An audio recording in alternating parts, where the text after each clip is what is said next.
بسم اللہ الرحمن الرحیم وبہ نستعین سبحانک لا علم لنا الا ما علمتنا انک انت العلیم الحکیم الحمد للہ رب العالمین والصلاة والسلام علی سید المرسلین وعلی آلہ وصحبہ اجمعین ومن تبعہم بإحسان الی یوم الدین اعوذ باللہ من الشیطان الرجیم رب اشرح لی صدری ویسر لی امری واحلل عقدۃ من لسانی یفقہوا قولی۔ سامعین کرام، گزشتہ کچھ دنوں پہلے، ہفتہ عشرہ پہلے ہمیں ایک بات معلوم ہوئی کہ بعض حضرات یا کچھ حلقوں کی طرف سے جماعت اہل حدیث کی ایک ممتاز داعیانہ عمل اور اوصاف سے متصف شخصیت جناب ابو زید ضمیر صاحب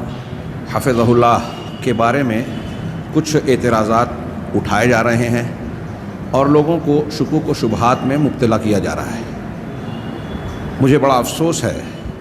کہ جب سے میں نے یہ بات سنی تبھی سے میرا ارادہ اور بعض رفقا کا اشارہ اور مشورہ بھی تھا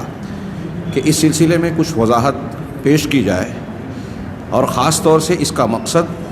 محض کسی شخصیت کی حمایت اور کسی کی مخالفت نہیں، بلکہ ایک بندہ مومن کی طرح دین کے نقصان اور فائدے کو، دعوت کے نقصان اور فائدے کو منہجی طور سے کیا اثرات کس بات پر کہ مرتب ہو رہے ہیں، اس کو سامنے رکھ کر اپنا عمل طے کیا جائے۔ چنانچہ میں نہایت ہی اختصار کے ساتھ سب سے پہلے یہ سوال کرنا چاہتا ہوں کہ جن لوگوں نے شیخ ابو زید ضمیر صاحب کے تعلق سے سوالات اٹھائے ہیں یا اٹھا رہے ہیں، وہ کون ہیں، ان کے مقاصد کیا ہیں، اور کن بنیادوں پر وہ شیخ کی شخصیت پر، علمیت پر سوال اٹھا رہے ہیں۔ جہاں تک ان کا اپنا معاملہ ہے، میں ان سے بڑا دیرینہ تعلق اور قریبی ربط رکھتا ہوں۔ ان کے خطابات سنے ہیں، بہت سارے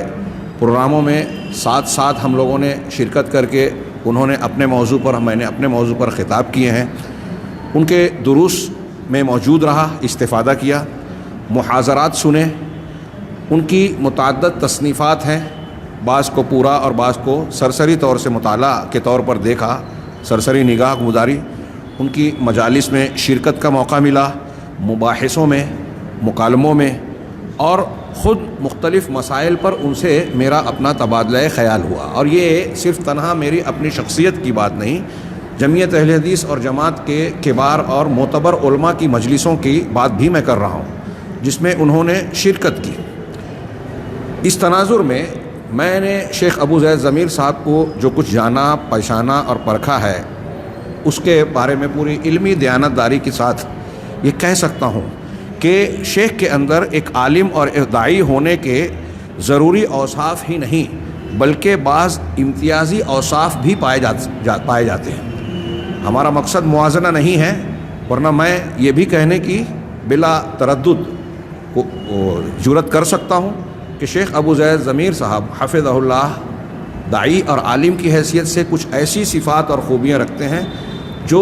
آپ کو بہت سارے باقاعدہ علماء میں نظر نہیں آئیں گے۔ مثال کے طور پر اب اگر یہ سوال اٹھایا جائے کہ عالم ہونے کا معیار کیا ہے، سوال اور اعتراض جو مجھے معلوم ہوئے ہیں وہ یہ کیے جاتے ہیں کہ آپ بردرز سے تعلق رکھتے ہیں، باقاعدہ عالم نہیں ہیں۔ یہ عجیب و غریب لوگوں کی بات ہے۔ میں جو لوگ یہ بات کہتے ہیں، میرا دعویٰ ہے اور یقین ہے کہ یقیناً وہ علماء نہیں ہوں گے، یا اگر عالم ہوں گے بھی روایتی قسم کے تو ان کا مقصد درست نہیں نظر آتا۔ واللہ عالم، اللہ ہم سب کی اصلاح کرے۔ تو لوگوں کو باور کرانے کے لیے یہ سوال کہ عالم ہونے کا معیار کیا ہے، ایک گزشتہ دنوں سے بحث چلی، کتابیں لکھی گئیں، بعض لوگوں نے اعتراض کیا کہ ہمارے ہاں بردرز کا جو معاملہ ہے اس پر کافی اعتراضات کیے گئے۔ اس کی اپنی وجہیں ہیں، ان کے جذبات، نیتیں جتنی بھی درست ہو، اگر دینی علم اور اس کی پختگی حاصل نہیں ہے اور افتاء کا مقام اور درجہ، حیثیت اور صلاحیت حاصل نہیں ہے تو آدمی کو اس میدان میں قدم نہیں رکھنا چاہیے۔ لیکن اگر یہ صلاحیت موجود ہے اور اس کا کوئی اپنی صلاحیت کے مطابق فریضہ انجام دے رہا ہے، اپنے اوپر واجب دینی حق کو ادا کرنے کی کوشش کر رہا ہے، تو اسے روکنا بھی کوئی چھوٹا جرم اور گناہ نہیں ہے۔ غلط کو غلط کہنا جتنا ضروری ہے، صحیح کو صحیح کہنا بھی اتنا ہی ضروری ہے۔ دوستی، دشمنی موافقت اور مخالفت کا معیار شرعی ہونا چاہیے. ہمارے سامنے یہ دیکھنا چاہیے کہ کس چیز میں ہمارے کس عمل سے شریعت کے اعتبار سے, قرآن و حدیث کے بتائے اصولوں کے اعتبار سے کیا فائدہ ہے, کیا نقصان ہے, کس چیز کو فائدہ اور نقصان پہنچ رہا ہے. اس بات کو بیان کرنے سے پہلے میں شیخ کے بارے میں یہ کہنا چاہتا ہوں کہ آپ پہلے یہ سوال کیجئے کہ کسی عالم کے عالم ہونے کا معیار کیا ہے. ہاں, ہمارے یہاں ایک بنیادی طور سے عوام کے نظر میں کسی باقاعدہ ادارے یعنی درسگاہ سے, دینی درسگاہ سے فارغ التحصیل جس کے پاس سند ہو, شہادہ یا سرٹیفکیٹ جس کو کہا جاتا ہے, اس کو عالم سمجھ لیا جاتا ہے. حالانکہ ایسے بہت سارے شہادت بردار حضرات کو ہم دیکھیں گے کہ ان کے یہاں کمزوریاں پائی جاتی ہے علمی اعتبار سے, دعوتی اعتبار سے. لیکن کیا سوال یہ ہے کہ کیا یہ سند, سرٹیفکیٹ صرف مروجہ مدارس اور اداروں سے ہی ہونا ضروری ہے؟ اگر مروجہ مدارس اور درسگاہوں سے کسی کو سرٹیفکیٹ نہیں ملا تو کیا کوئی دوسرا راستہ نہیں ہے کہ کوئی شخص عالم بن سکے, عالم دین کہلا سکے اور معتبر قابل اعتماد داعی کہلا سکے؟ پورا ہندوستان, پاکستان اور تاریخ مولانا ابوالکلام آزاد کو مولانا کہتی ہے, لیکن میرے علم اور معلومات کے مطابق مولانا ابوالکلام آزاد کسی مدرسے سے فارغ التحصیل اور سند یافتہ نہیں تھے. ہاں, انہوں نے بعض علماء سے خصوصی طور پر تعلیم حاصل کی اور علم کو علم کے راستے سے حاصل کیا, اور پھر اپنے مطالعے اور صلاحیت کی بنیاد پر دنیا نے ان کو قابل اعتماد عالم مانا, قبول کیا. ایسی اور بھی مثالیں ملے گی. خود تاریخ میں ہم پیچھے جائیں, عہد اول میں صحابہ, تابعین, طب تابعین کے ادوار میں کیا سند کا, تعلیمی سرٹیفکیٹ کا یہ طریقہ مروج تھا جو آج ہے؟ محدثین کے ہاں اجازہ, وجادہ وغیرہ کی شکل پائی جاتی ہے. لیکن ایک عالم سے, ایک طالب نے, ایک تلمیذ نے, صاحب نے علم حاصل کیا, حدیثیں جانی, اور اس کے بعد ان کی اجازت مل جانے کے بعد وہ دعوت و تبلیغ کا یا حدیثیں بیان کرنے کا اہل سمجھا جاتا تھا. اسے گویا اہل علم کا اعتبار حاصل ہو گیا, تصدیق حاصل ہو گئی تو وہ عالم کہلاتا تھا. جہاں تک اسی تناظر میں ہم غور کریں کہ شیخ ابو زید ضمیر صاحب کو کیا یہ کہنا کہ وہ عالم نہیں ہے درست ہے؟ میں نے ذاتی طور پر دیکھا ہے کہ وہ عربی زبان سے اچھی خاصی واقفیت رکھتے ہیں, اچھی خاصی, اس میں کلام کر سکتے ہیں. بلکہ میں نے سنا ہے براہ راست نہ صحیح کہ انہوں نے عربی زبان میں برجستہ خطاب بھی کیا. بنگلور میں شیخ رمضان صاحب کے مجلس میں ان کو دعوت دی گئی اور انہوں نے خطاب کیا. عربی زبان میں وہ گفتگو کر سکتے ہیں, مشکل سے مشکل عبارت کو سمجھ سکتے ہیں. اسی طریقے سے دین کے اصولوں کو, اصول فقہ, اصول تفسیر, اصول حدیث, استنباط کے طریقے, راجح مرجوح اور ترجیح دینے کے اصول و ضوابط, ان سے اچھی خاصی معرفت اور جانکاری رکھتے ہیں اس کی. دلائل اور اقوال جو مختلف ہی ہیں ان کے اندر تقابل کی صلاحیت رکھتے ہیں شیخ ابو زید ضمیر صاحب.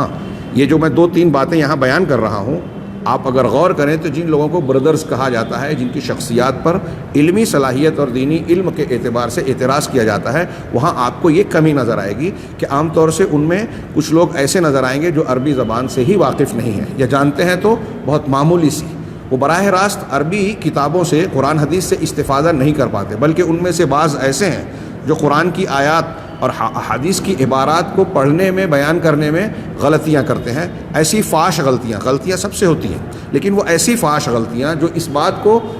واضح کرتی ہیں, چغلی کرتی ہیں کہ ان کو عربی زبان نہیں آتی, وہ گہرائی نہیں رکھتے. اسی طریقے سے تو معلوم یہ ہوتا ہے کہ وہ حضرات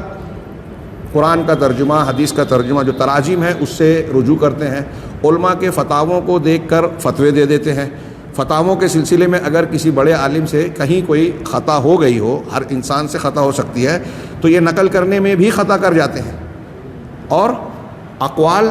دلائل میں تقابل کی صلاحیت نہیں رکھتے, پھر بھی فتویٰ دینے لگتے ہیں, اس پر اعتراض کیا جاتا ہے. جہاں تک شیخ ابو زید ضمیر صاحب کی بات ہے تو میں عرض کرنا چاہوں گا کہ ان کے اندر یہ صلاحیتیں موجود ہیں. اور یہ کیوں موجود ہے؟ اس لیے کہ انہوں نے بڑے متعدد کبار علماء سے خصوصی تعلیم حاصل کی ہے, زانوِ تلمذ طے کیا ہے. ہمارے شیخ انیس الرحمن صاحب میری معلومات کے اعتبار سے, دکتور رمضان حاجری جو سعودی عرب کے بڑے عالم ہیں، اسی طرح بعض ہندوستان اور سعودی عرب کے مختلف علماء سے خصوصی تعلیم حاصل کی ہے، علماء سے مراجعات کرتے رہے ہیں وہ، اور قرآن حدیث کے بنیادی مصادر اور مراجع سے استفادے کی بھرپور صلاحیت رکھتے ہیں شیخ ابو زید ضمیر صاحب۔ اور اتنا ہی نہیں، جو درسگاہیں اور جو ادارے آج بچوں کو تعلیم دینے کے بعد عالم فاضل کی سند دیتے ہیں، جو ادارے سند تقسیم کرتے ہیں، جس سند کی بنیاد پر یہ لوگ کہہ رہے ہیں کہ فلاں عالم ہے فلاں غیر عالم ہے، ایسے اداروں میں شیخ ابو زید ضمیر صاحب کو دعوت دی جاتی ہے طلبہ کو خطاب کرنے کے لیے، علماء کی مجالس میں محاضرات پیش کرنے کے لیے، مقررہ عناوین پر گفتگو کرنے کے لیے۔ خود میں نے ایسے بعض پروگراموں میں شرکت کی ہے۔ ہمارے ہاں مرکز الامام البخاری تلولی میں انہوں نے گزشتہ سال شرکت کی، اور ایک پورے دن کا ایک بڑا حصہ انہوں نے طلبہ اور بیرونی بہت سارے مہمان ممتاز منتخب حضرات کو خطاب کیا مقررہ عناوین پر۔ ظاہر سی بات ہے کہ ان پروگراموں میں وہ علماء کرام بذات خود شریک تھے جو طلبہ کو پڑھاتے ہیں، تعلیم و تربیت کے کام انجام دیتے ہیں، اور امتحان لینے کے بعد ان کو سندیں عطا کرتے ہیں۔ ایسے علماء کرام کے درمیان میں مقررہ عناوین کے لیے بلایا جانا، ان کا سننا اور ان کے باتوں کے بعد اس پر مطمئن رہنا، یہ عملی طور سے یہ اس بات پر کا اظہار ہے کہ یہ سارے علماء کرام جو سندیں بانٹتے ہیں وہ شیخ کے علم اور عالم ہونے پر، ان کے ایک داعی ہونے پر مطمئن ہیں اور وہ قابل اعتماد ہیں۔ چنانچہ میں ایسا سمجھتا ہوں کہ شیخ کے تعلق سے اس قسم کے شکوک و شبہات پیدا کرنا یہ انتہائی نامناسب بات ہے۔ میں پھر سے پہلے سوال پر آؤں کہ جو لوگ مخالفت کر رہے ہیں وہ کیوں کر رہے ہیں؟ اللہ کے نبی صلی اللہ علیہ وسلم کی وہ ارشاد کو یاد رکھیں کہ کسی چیز سے محبت اور نفرت تم کو اندھا اور بہرا بنا دیتی ہے۔ ہاں، ایسا اندھا اور بہرا کہ صحیح بات، صحیح چیز دکھائی نہ دے، صحیح بات سنائی نہ دے، اور نفرت جس سے ہو جاتی ہے اس کی خوبیاں انسان کو دکھائی نہیں دیتی، اس کی مخالفت پر آمادہ ہوتا ہے۔ میں شیخ ابو زید ضمیر صاحب کے کردار کو اور ان کے دعوتی کوششوں کو بڑے قریب سے میں نے دیکھا ہے، اور میں محسوس کرتا ہوں کہ ان چند دعات اور علماء میں ان کا شمار ہندوستان میں کیا جا سکتا ہے جو صحیح منہج کی ترجمانی کرتے ہوئے انتہائی اخلاص کے ساتھ مستقل لگے ہوئے ہیں، اس کام میں محنت کے ساتھ لگے ہوئے ہیں، اور نتیجے کے طور پر ایک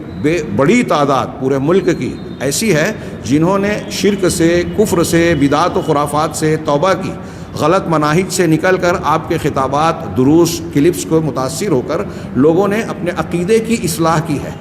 اب ایسی شخصیت کے تعلق سے اگر سوالیہ نشان اٹھایا جائے، ان پر اعتراض کیا جائے، تو مجھے بتائیے کہ اس کا نتیجہ کیا نکلے گا کہ آپ ایک صحیح منہج اور صحیح دعوت دینے والے کی دعوت پر سوالیہ نشان اٹھا رہے ہیں، ان پر روک لگا رہے ہیں، ان کی ہمت توڑنے کی کوشش کر رہے ہیں۔ جو لوگ ان سے استفادہ کرتے ہیں یا کر سکتے ہیں، ان میں سے بہت سارے لوگوں کو بدظن کر کے ان سے دور کیا جا رہا ہے۔ مجھے پورا یقین ہے یہ ہماری جماعت کا اور آج کا بہت بڑا المیہ ہے کہ لوگ عوام جو ہیں افراط و تفرید کا شکار ہیں،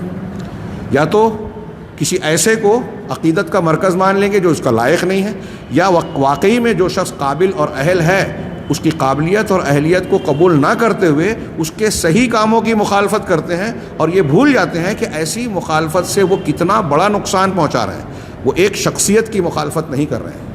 عرب علماء میں کہا جاتا ہے کہ آپ اگر کسی عام انسان کی برائی کرو تو قرآن کہتا ہے کہ مردہ بھائی کے گوشت کا کھانے کے برابر ہے غیبت کرنا، لیکن اگر علماء کی آپ برائی کرتے ہیں، دعات کی آپ برائی کرتے ہیں، تو آپ ان کا زہریلا گوشت کھا رہے ہیں۔ صرف گوشت نہیں، زہریلا گوشت۔ کیوں؟ اس لیے کہ ایک عالم دین اگر وہ دعوت کا کام کر رہا ہے، دروس دے رہا ہے، دین پھیلا رہا ہے، حق کا دفاع کر رہا ہے۔ شیخ ابو زید ضمیر صاحب کے بارے میں سمجھتا ہوں کہ عام طور سے لوگ جانتے ہوں گے کہ ان کے کاموں اور کاموں کے اثرات کی بنیاد پر اہل بدعت اور مخالفین کا ایک طبقہ ہمیشہ انہیں نشانے پر لینے کی کوشش کرتا ہے۔ تو بھلا بتائیے جو لوگ ان کی شخصیت پر کیچڑ اچھالنے اور سوال پیدا کرنے کی کوشش کر رہے ہیں وہ کسے تقویت پہنچا رہے ہیں؟ اور ان کے اس مفید صحیح منہج توحید اور اتباع سنت کے منہج کی جو خدمات ہے گویا اس پر ضرب لگانے کی کوشش کر رہے ہیں۔ میرے بھائیوں، جو بھی اس کی مخالفت کر رہے ہیں میں انہیں پوری ہمدردانہ اور اخوانی برادرانہ بنیاد پر، ایمانی اور اسلامی بنیاد پر نصیحت تو نہیں، مشورہ کہہ لیجئے، کرنا چاہتا ہوں، مشورہ دینا چاہتا ہوں کہ آپ کسی کام اور محبت موافقت اور مخالفت کے سلسلے میں یہ ملحوظ رکھیں کہ شریعت کے معیار کو آپ نے ملحوظ رکھا ہے یا نہیں، آپ کے اس کام سے نقصان ہو رہا ہے یا فائدہ؟ نقصان اگر دونوں ہو رہا ہے تو کون زیادہ ہو رہا ہے؟ اور اگر دین کا نقصان ہو رہا ہے، شریعت کا نقصان ہو رہا ہے، دعوت اور صحیح منہج کا نقصان ہو رہا ہے، تو یہ چھوٹا نقصان نہیں ہے۔ اور اس نقصان کو پہنچانے میں آج ہمارے حلقوں میں بڑے افسوس اور المیہ کی بات ہے کہ ایک نوجوانوں کا ایک طبقہ دین کے مفید اور اچھے کاموں کو کرنے کی بجائے دعات اور علماء کے دست و بازو بننے اور ان کو تقویت پہنچانے کی بجائے ان کے لیے راستے کی رکاوٹ بنتا ہے۔ یہ راستے کی رکاوٹ بننا دعوت کے کام میں، دین کی نشر و اشاعت کے کام میں، یہ کوئی چھوٹا موٹا گناہ نہیں ہے، یہ منافقین کا شیوا ہے، یہ منافقین کا شیوا ہے۔ آپ اور ہم اس خوش فہمی میں نہ رہے، ہمارا بھی امتحان ہو رہا ہے۔ اب اگر کسی شخصیت سے ہمارا کوئی ذاتی اختلاف ہو گیا، جماعتی سطح پر کوئی اور معاملات ہو گئے ہیں، اس کو بنیاد بنا کر کہ اصل اختلاف کچھ اور ہے، لیکن لوگوں میں بدنام کرنے کے لیے، اس شخصیت کو مجروح کرنے کے لیے آپ کوئی اور چیز کو مدعا بناتے ہیں، بڑھاوا دیتے ہیں، تو یہ چیز ظاہر سی بات ہے آپ لوگوں سے چھپا سکتے ہیں، اپنے آپ کو پارسا بتا کر یہ بتا سکتے ہیں کہ آپ ایسا کر کے دین کی جماعت کی خدمت کرنا چاہ رہے ہیں، لیکن حقیقت کے اعتبار سے اللہ تبارک و تعالیٰ بھی جانتا ہے اور نتائج بھی سامنے آئیں گے کہ آپ کا حقیقی مقصد وہ نہیں ہے جس کا آپ مظاہرہ کر رہے ہیں۔ لہٰذا ہمیں اور آپ کو کوشش بھی کرنی چاہیے اور دعا بھی کہ اللہ تبارک و تعالیٰ ہماری اصلاح کرے، ہمارے اپنے اندر جو عیب خامیاں ہیں وہ دور کرے۔ اور اگر کسی عالم میں، شیخ ابو زید ضمیر صاحب ہی کی چھوڑی ہے، ہم ہیں یا کوئی اور ہو، کوئی بھی عالم ہو ہماری جماعت کا ایسا شخص جو نمائندگی کرتا ہو دین اور منہج کی، اس کے اندر آپ اور ہم کوئی خامی پاتے ہیں، انسان ہیں ہم، فرشتے نہیں، کوئی خامی پاتے ہیں، کہیں کوئی لغزش ہو جائے بشری تقاضے سے، فہم سے، تو اس کو شرعی آداب اور اصولوں کے دائرے میں رہتے ہوئے اس کی اصلاح کی کوشش کرنی چاہیے، نہ کہ یہ جمہوریت کا انداز کہ ہم سوشل میڈیا پر یا مختلف مقامات پر اس کی اشاعت کریں اور ان کی شخصیت کو مجروح کرنے کی کوشش کریں، جس سے نتیجے کے طور پر حاصل یہ ہوتا ہے کہ ان کی دعوت اور ان کے کام پر ضرب پڑتی ہے، اور جو فائدہ دین کے اعتبار سے، منہج کے اعتبار سے ہو سکتا ہے وہ نہیں ہوتا، اس میں رکاوٹ پیدا ہوتی ہے۔ اللہ تبارک و تعالیٰ سے دعا ہے کہ وہ ہماری اور آپ کی سب کی اصلاح کرے اور ہم سب کو ایسے کام کرنے کی توفیق عطا فرمائے جو ہمارے اور آپ کے لیے دنیا اور آخرت میں مفید ہوں۔ اللہ تبارک و تعالی ہمیں، علماء کرام کو، شیخ ابو زید ضمیر صاحب کو، ان کے دعوتی کاموں کو مزید قوت بخشے، مزید توفیق دے، اس میں اخلاص عطا فرمائے، اور اگر کوئی خامیاں ہے تو پروردگار اسے دور فرمائے۔ وآخر دعوانا ان الحمد للہ رب العالمین۔